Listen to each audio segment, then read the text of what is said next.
अस्सलामुअलैकुम वरहमतुल्लाहि वबरकातुहु। औज़ुबिल्लाहि बिस्मिल्लाहिर्रहमानिर्रहीम। सूरा अल बकरा आया नंबर 281 to 286। आया नंबर 281। మీరు అంతా అల్లా వైపుకు మరలింపబడే రోజుకు భయపడండి. ఆ తర్వాత ప్రతి ఒక్కరికి తాను చేసుకున్న కర్మలకు పూర్తి ప్రతిఫలం ఒసగబడుతుంది. ఎవరికి ఎలాంటి అన్యాయం జరగదు. ఇది మహాప్రవక్త సల్లల్లాహు అలైహి వసల్లంపై అవతరించిన ఆఖరి దివ్య ఖురాన్ వచనమని కొన్ని ఉల్లేఖనాల ద్వారా తెలుస్తుంది. ఈ వాక్యం అవతరించిన కొన్నాళ్లకే ఆయన సల్లల్లాహు అలైహి వసల్లం ఇహలోక జీవితాన్ని వీడిపోయారు. ఆయా నెంబర్ 282। ఓ విశ్వాసులారా, మీరు పరస్పరం ఒక నిర్ణీత గడువు వరకు అప్పు వ్యవహారం చేసుకుంటున్నప్పుడు దాన్ని స్పష్టంగా వ్రాసుకోండి. వ్రాసేవాడు ఈ వ్యవహారాన్ని మీ మధ్య న్యాయబద్ధంగా వ్రాయాలి. అల్లా ఎవడికైతే వ్రాయటం నేర్పాడో అతను వ్రాయటానికి నిరాకరించకూడదు. అతడు వ్రాయాలి. రుణం పుచ్చుకున్న వ్యక్తి విషయాన్ని విడమరచి వ్రాయించాలి. ఈ విషయంలో అతను తన ప్రభువైన అల్లాకు భయపడాలి. పుచ్చుకున్న దాన్ని తగ్గించి వ్రాయించకూడదు. ఒకవేళ రుణగ్రహీత అమాయకుడో, బలహీనుడో లేక చెప్పి వ్రాయించలేనివాడో అయి ఉంటే అతని సంరక్షకుడు న్యాయంగా వ్రాయించాలి. మీలో 2 పురుషులను ఈ వ్యవహారానికి సాక్షులుగా పెట్టుకోండి. 2 పురుషులు లభ్యం కాని పక్షంలో మీరిష్టపడే సాక్షులలో ఒక పురుషుణ్ణి, 2 స్త్రీలను సాక్షులుగా పెట్టుకోండి. ఎందుకంటే వారిలో ఒక ఆమె మరిచిపోతే రెండవ స్త్రీ మరిచిపోయిన ఆమెకు జ్ఞాపకం చేయవచ్చు. సాక్ష్యం కోసం పిలువబడినప్పుడు సాక్షులు రావటానికి నిరాకరించకూడదు. నిర్ణీత కాలం కొరకు తీసుకునే అప్పు చిన్నదైనా పెద్దదైనా దాన్ని వ్రాసుకోవడంలో మాత్రం అశ్రద్ధ చేయరాదు. అల్లా దృష్టిలో ఈ పద్ధతి ఎంతో న్యాయవంతమైనది. ఇది సాక్ష్యాన్ని స్థిరంగా ఉంచుతుంది. సందేహాలకు, అపార్థాలకు లోను కాకుండా ఉండేందుకు కూడా ఇది బాగా దోహదపడుతుంది. ఒకవేళ మీ మధ్య జరిగే వ్యవహారం అప్పటికప్పుడు తేలిపోయే వ్యాపార లావాదేవీలైతే అట్టి పరిస్థితుల్లో దాన్ని వ్రాసుకోకపోయినా పర్వాలేదు. కానీ క్రయ విక్రయాల సందర్భంగా కూడా సాక్షులను ఉంచుకోండి.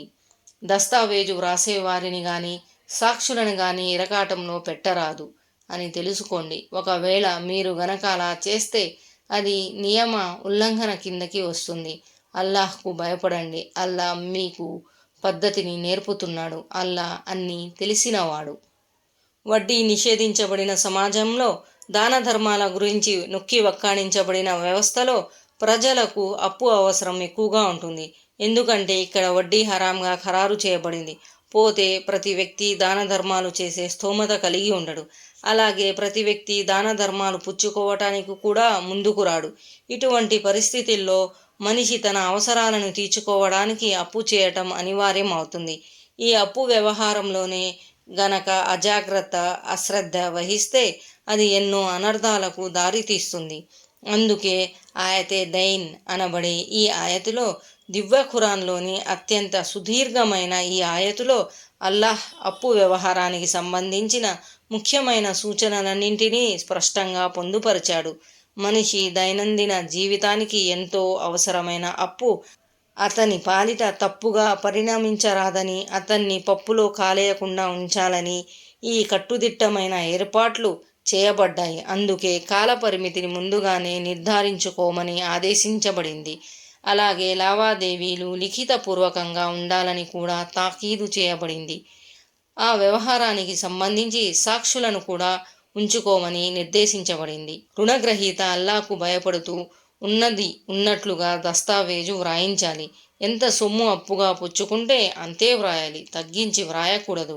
ఒకవేళ రుణగ్రస్తుడు అమాయకుడో, విషయ అవగాహన లేనివాడో, మతి స్థిమితం లేనివాడో అయి ఉంటే అతని తరపున అతని సంరక్షకుడు న్యాయసమ్మతంగా ఆ లాంఛనాలను పూర్తి చేయాలి.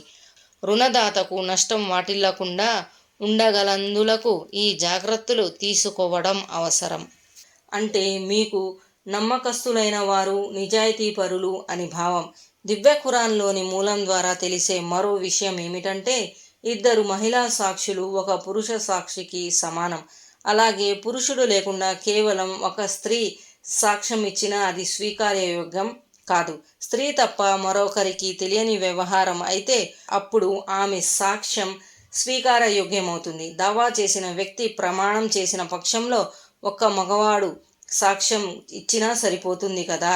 మరి అలాగే ఏదేని వివాదంపై దావేదారుని ప్రమాణంతో పాటు ఇద్దరు స్త్రీలు ఇచ్చిన సాక్ష్యం ఆధారంగా తీర్పు ఇవ్వడం సరైనదేనా కాదా అన్న విషయంపై భిన్నాభిప్రాయాలున్నాయి. ఎందుకంటే ఒక సాక్షితో పాటు ఒక ప్రమాణం కూడా ఉంటే దాని ఆధారంగా నిర్ణయం గైకొనవచ్చని హదీసు ద్వారా రూఢి అవుతుంది. మరలాంటప్పుడు ఇద్దరు మహిళా సాక్షులు ఒక పురుష సాక్షికి సమానమైనట్లయితే ఇద్దరు మహిళల సాక్ష్యం మరియు ఒక ప్రమాణం ఆధారంగా తీర్పు ఇవ్వడం కూడా ధర్మసమ్మతమే. ఒక పురుష సాక్షికి బదులుగా ఇద్దరు మహిళా సాక్షులను ఉంచటంలోని మర్మం ఇక్కడ చెప్పబడింది. సాధారణంగా స్త్రీ జ్ఞాపశక్తిలోనూ సమయస్ఫూర్తిలోనూ పురుషుని కన్నా కొంచెం వెనుకంజ వేస్తుంది.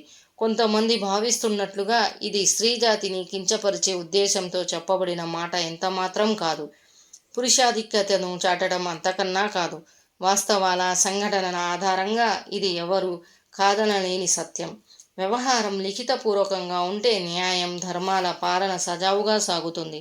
సాక్ష్యాలు దృఢంగా ఉంటాయి. ఒకవేళ సాక్షులు చనిపోయినా లేక అందుబాటులో లేకున్నా వ్రాతపూర్వక పత్రం ఒక్కటే సమస్యలన్నింటికీ పరిష్కారంగా నిలుస్తుంది. విషయం లిఖించబడి ఉండటం వల్ల సందేహాలకు అనుమానాలకు ఆస్కారం ఉండదు. క్రయ విక్రయాల సందర్భంగా కూడా సాక్షులుంటే మంచిది.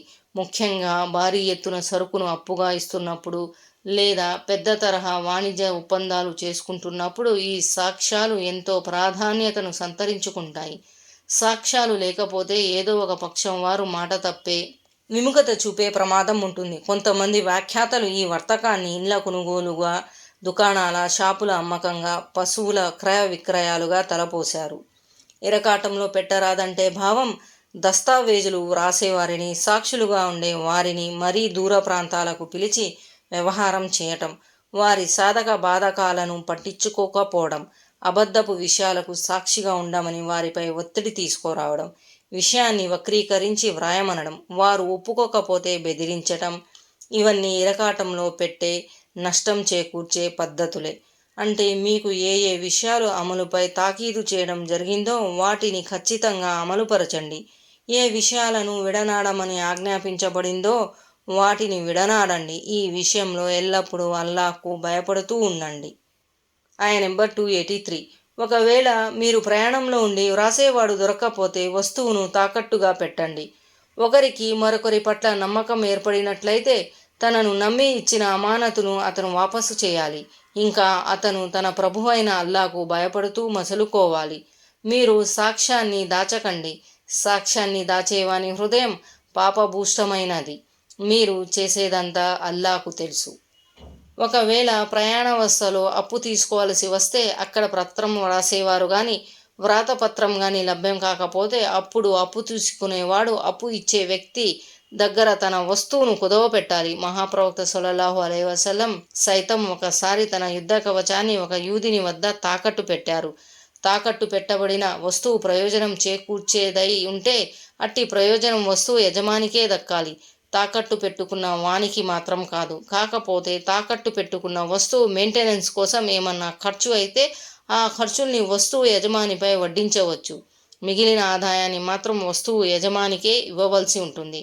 ఒకవేళ వండొకరి పట్ల నమ్మకం ఉన్నట్లయితే వస్తువును తాకట్టుగా పెట్టుకోకుండా కూడా లావాదేవీల వ్యవహారం జరపవచ్చు. ఇక్కడ అమానతు అంటే అప్పు అని అర్థం. దైవానికి భయపడుతూ తీసుకున్న అప్పును ఉత్తమ రీతిలో తిరిగి ఇవ్వాలి. సాక్ష్యాన్ని దాచిపెట్టడం మహాపరాధం. అందుకే దీనిపై తీవ్రమైన హెచ్చరిక చేయబడింది. హదీసులలో కూడా దీనిపై తీవ్ర హెచ్చరిక చేయబడింది. అలాగే సాక్ష్యంపై నిలబడటం, సత్య సాక్ష్యం ఇవ్వడం ఎంతో పుణ్యప్రదమైన విషయం అని కూడా చెప్పబడింది.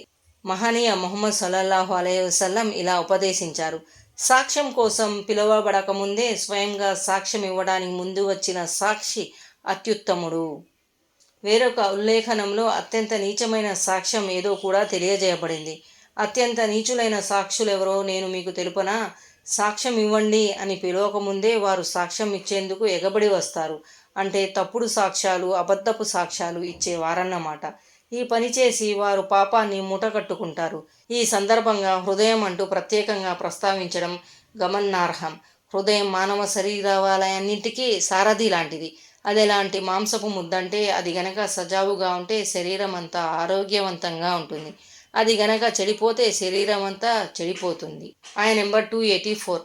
ఆకాశాలలో భూమిలో ఉన్న ప్రతి వస్తువు అల్లాదే. మీ మనసులలో ఉన్న దాన్ని మీరు వెల్లడించినా లేక దాచిపెట్టినా అల్లా మీ నుండి దాని లెక్క తీసుకుంటాడు. ఆ తరువాత ఆయన తాను కోరిన వారిని క్షమిస్తాడు, తాను కోరిన వారిని శిక్షిస్తాడు. అల్లాకు అన్నింటిపై అధికారం ఉంది.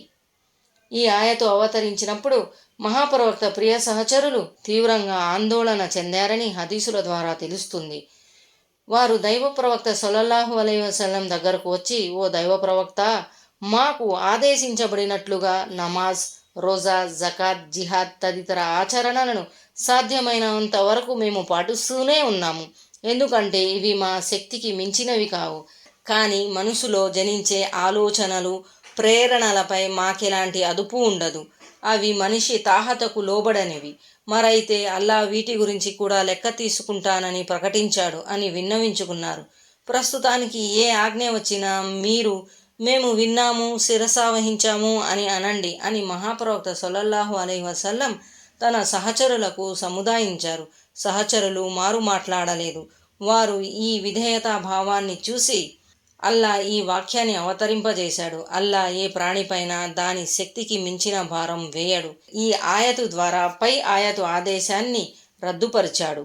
క్రింది హదీసు కూడా దీన్ని సమర్థిస్తుంది. మహాప్రవక్త సల్లల్లాహు అలైహి వసల్లం ఇలా సెలవిచ్చారు, నా అనుచర సమాజం వారి ఆంతర్యాల్లో జనించే విషయాలను అల్లాహ్ మన్నించాడు. అయితే ఆంతర్యంలో జనించిన చెడ్డ విషయాలను ఆచరిస్తే లేక నోటితో వ్యక్తపరిస్తే మాత్రం ఆయన తప్పకుండా ప్రశ్నిస్తాడు. దీన్ని బట్టి అవగతమయ్యేదేమిటంటే మనసులో ఉత్పన్నమయ్యే భావాలు, భావనలపై లెక్క తీసుకోబడదు.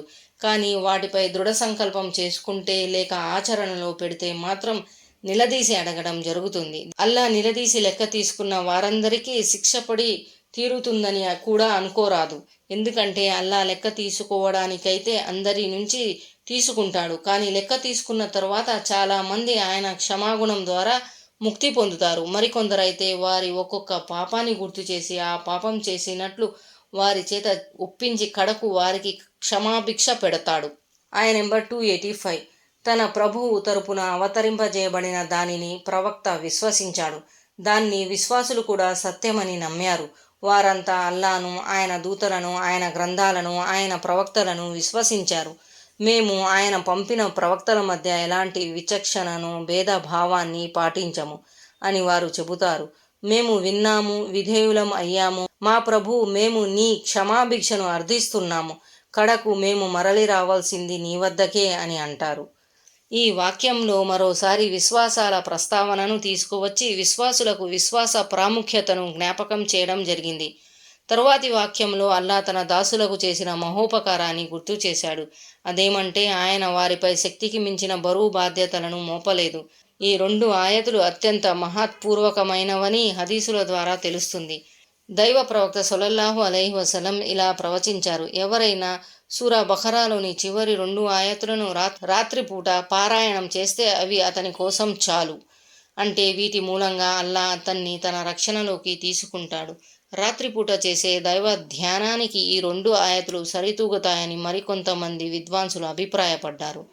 వేరొక హదీసు ప్రకారం మహాప్రవక్త సల్లల్లాహు అలైహి వసల్లంకు మేరాజ్ యాత్ర సందర్భంగా ప్రసాదించబడిన 3 వరాలలో సూరా బఖరాలోని ఈ చివరి 2 ఆయతులు కూడా ఉన్నాయి. దైవపీఠానికి అంటే అర్ష్కు క్రిందనున్న ఖజానా నుంచి అంతిమ దైవ ప్రవక్త సల్లల్లాహు అలైహి వసల్లంకి ఈ 2 ఆయతులు అనుగ్రహించబడ్డాయని మరికొన్ని ఉల్లేఖనాలు తెలుపుతున్నాయి. ఈ ఆయతులు ఆయనకు తప్ప మరెవ్వరికీ అనుగ్రహించబడలేదు. ఈ సూరా ముగింపుపై ముఆజ్ రజియల్లాహు తఆలా అన్హు ఆమీన్ అనేవారు. ఆయన నెంబర్ 286. అల్లాహ్ ఏ ప్రాణిపైన దాని శక్తికి మించిన భారం వేయడు. అది ఏ పుణ్యాన్ని సంపాదించినా దానికి లభిస్తుంది. మరి అది ఏ పాపాన్ని మూటగట్టుకున్నా దాని ఫలితాన్ని అది చవిచూస్తుంది. ఇలా ప్రార్థిస్తూ ఉండండి. ఓ మా ప్రభువు, మేము మరచిపోయినా లేక మేము పొరబడినా మమ్మల్ని నిలదీయకు. మా ప్రభువు, మాకు పూర్వం గతించిన వారిపై వేసినటువంటి భారాన్ని మాపై వేయకు. మా ప్రభువు, మేము మోయలేనటువంటి బరువును మాపై మోపకు. మమ్మల్ని మన్నించి వదిలిపెట్టు. మాకు క్షమాభిక్ష పెట్టు, మాపై దయచూపు, నీవే మా సంరక్షకుడవు, అందుచేత విశ్వాసులకు వ్యతిరేకంగా మాకు సహాయపడు. అస్సలాము అలైకుం వరహమతుల్లాహి వబరకాతుహు.